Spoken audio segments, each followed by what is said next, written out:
To join the channel here over at Subscribestar.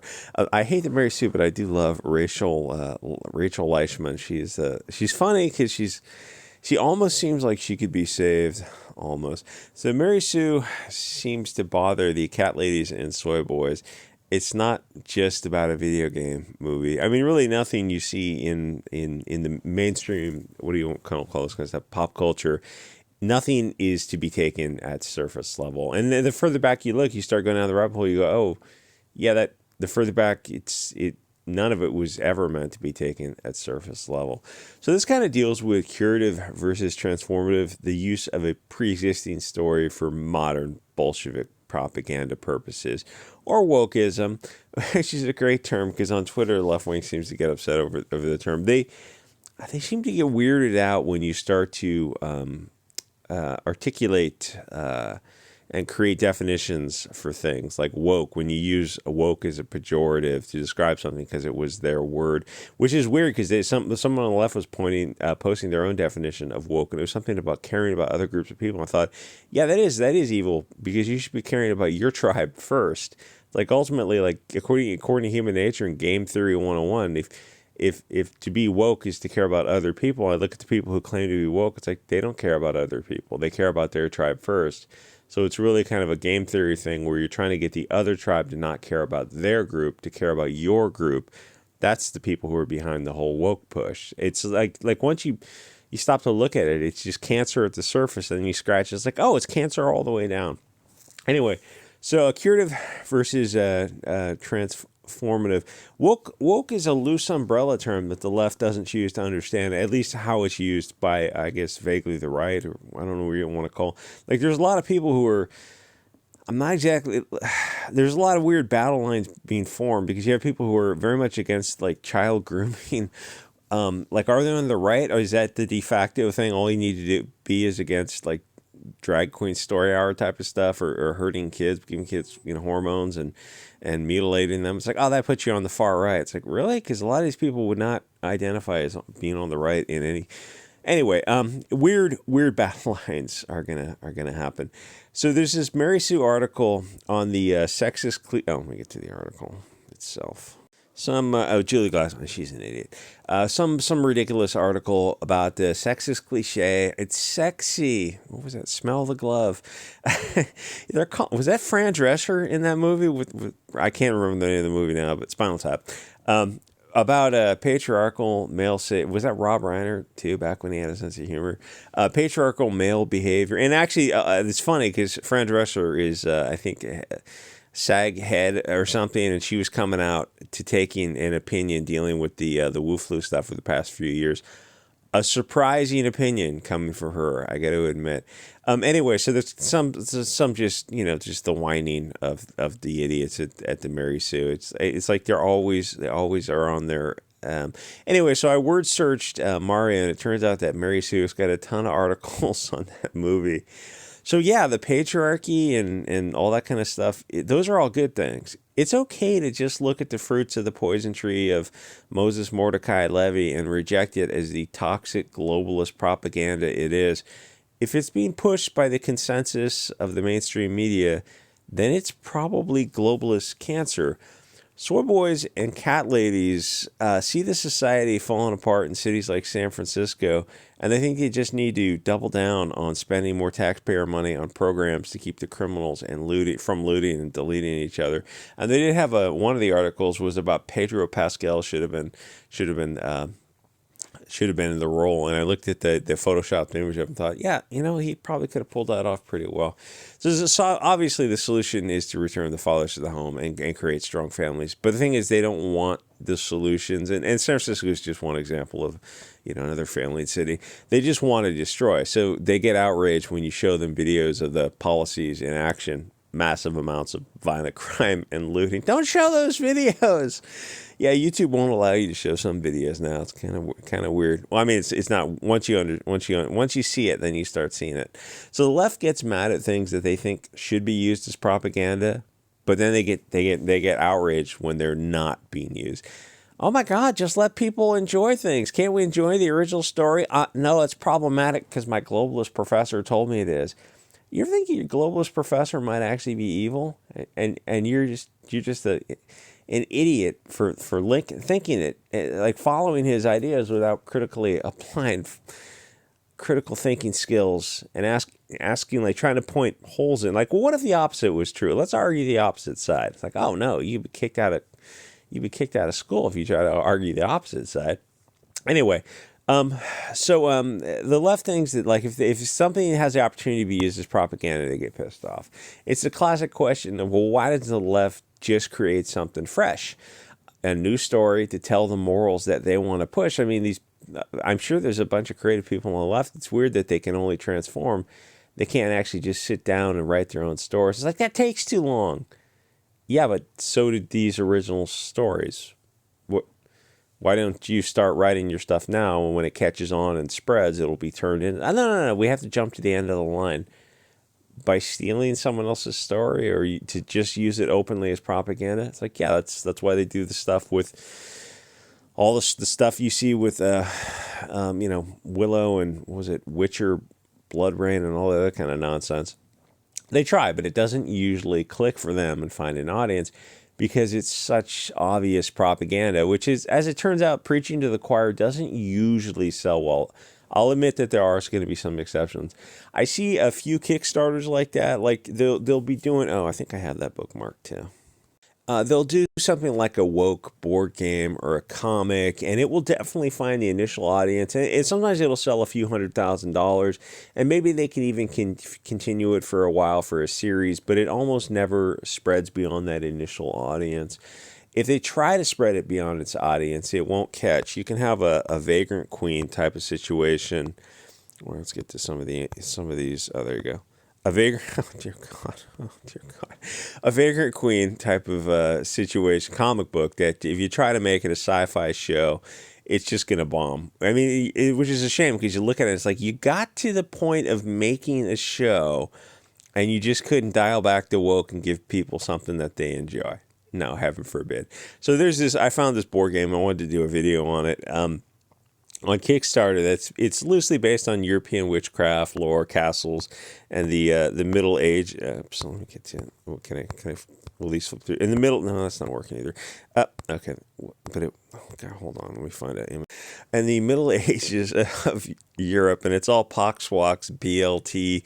Boys are girls, and every girl is a flat-chested a girl who likes other girls type of thing. It's ridiculous. Like, on the face of it, it's like, this just looks like your college professor is made some propaganda comic. But the thing is, it hit over $50,000, and I have seen other board games that hit a few $100,000, which, for what this is a good start. You got a group of, they go through the group of people at the end, and it's like, they look exactly like you'd expect. If you got a group of people who individually have got some social media following, you can push something woke and stupid like this, at least for a few versions of a board game, which, keep in mind, has got like a dozen people working on it. So $50,000 is still a net loss. I guess I'm not going to talk about this because I'm using it as an example. Getting woke doesn't always bomb, but more often than not, it does bomb. It's not always get woke, go broke, for sure. But most of the time it is. Like, there's just too many obvious examples to ignore, especially at the big dollar level.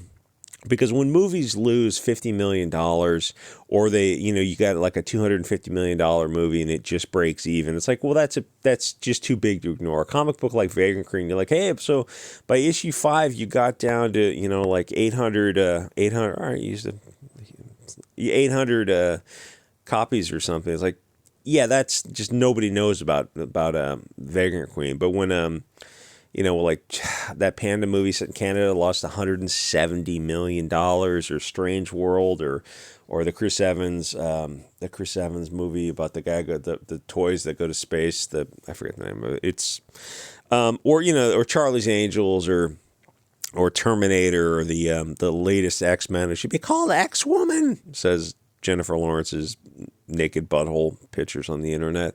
Or those kind of movies, like when they lose, $50 million plus dollars, you just can't ignore that. Or Shang-Chi, the movie is gonna break even any day now. It's like, yeah, movies are supposed to actually make a profit. It's like, thank God Shang-Chi broke even. A year later, it broke even. It crossed into the black. Like, that's not how a return on investment works. Or Black Adams, or what was the God? What was the other Black Adam? Black Adam. Black. Yeah, that was the one. That was the one where it's filmed in the warm sandy place, but all the bad guys have English accents and they're Englishmen or something bizarre like that. And like I said before, you compare that to 2008 Iron Man, where it's filmed in a similar area of the world, and the bad guys were from that area of the world. There was one group of bad guys invading another group. It's like, that movie had verisimilitude, where Black Adam with who's that guy, The Rock, what's his name, Dwayne Johnson, didn't quite find an audience. It's like, well, it only lost $20 million. Or Bros. I mean, the thing is, I'm thinking of this stuff just off the top of my head, and I'm not a huge movie buff, but you get the idea. Like, there's just too many examples of those kind of movies to explain away. Like, well, not all movies connect. It's like, yeah, but those movies all have woke elements, and I can go through them and point them out. But smaller projects will slip through the cracks. Like, people like the Immortal Hulk, but the comic book, but which keep in mind, like, in the general populace, like, people have no idea who Al Ewing and the Immortal Hulk is, and I like the story of that. But I can go through a comic and point out all the woke elements that maybe some. I usually use slurs to describe this group of people, but I guess I can't do that on YouTube. These groups of people are not aware of. It just kills me not to use some of these slurs because they're really creative. So getting woke doesn't always bomb, but there's just those big examples you just cannot.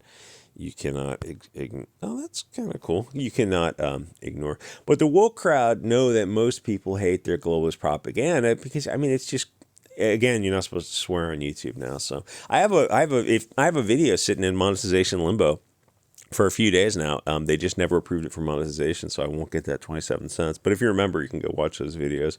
So the woke crowd know that most people hate their stuff. So Amazon will buy a property, Silmarillion, I think, and they'll create some just dog feathers thing like Rings of Power, which, as it turned out, the audience did not, 5 episodes or 8 episodes or something like that, the audience did not stick with it.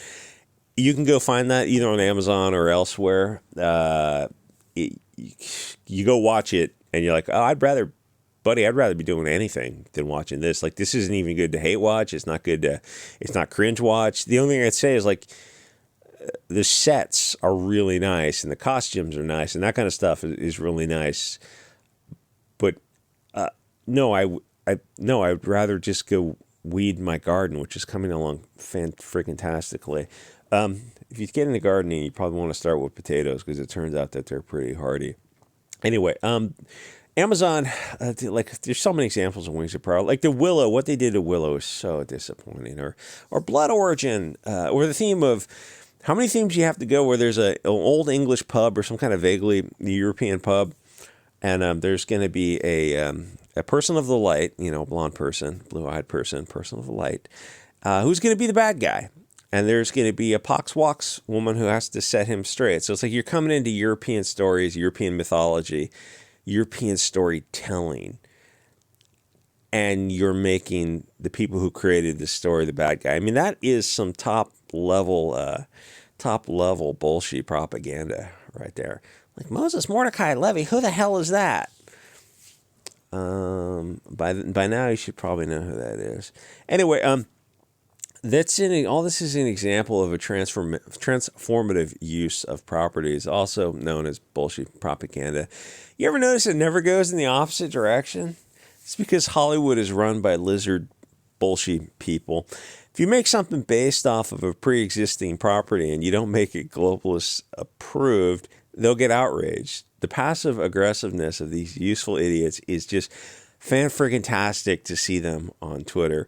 I keep applying for one of my various Twitter accounts to come back, but apparently I'm not on the list of people who can get their accounts back. They don't actually want to write their own stories. They want to tell you what to do with your story. And I noticed that the left wing does that. Oh, dear God.